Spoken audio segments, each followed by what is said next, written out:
আমি মরে যাবার পরে সম্ভবত এটা বলা যাবে যে আমি কি কোনো মৌলিক কবি হলাম কিনা, মৌলিক লেখক হলাম কিনা। আমাদের রেটিংটা শুরু হওয়া উচিত মৃত্যুর পর। মানে কোনো মা তার সন্তানকে হাদি হিসেবে চিন্তা করছেন, মানে এটা তো আমার জীবনে ধরনের চেয়ার পাও নাকি। একজন যিনি শুধু পেটের দায় যে কোনো মতে নিজে খেতে পারছেন না অথবা বাচ্চাটাকে খাওয়াতে পারছেন না, এই জন্য নিজের শরীরটাকে অন্যের কাছে বিক্রি করে দিচ্ছেন, এই লজ্জা আমার থাকা উচিত। তো অনেক ভাইয়ের মধ্যে আমার মনে আছে রকমারি সোহাগ ভাইও আমার একদিন বললো যে শোনো, তোমার নামটা আরো ছোট করো যাতে সবার জন্য সহজ হয়।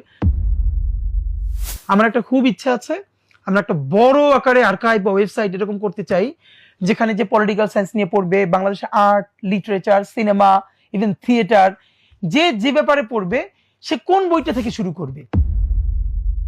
এই সংগ্রামটা একটা স্বাধীনতা আর ইনসাফের একটা সংগ্রামের লড়াই।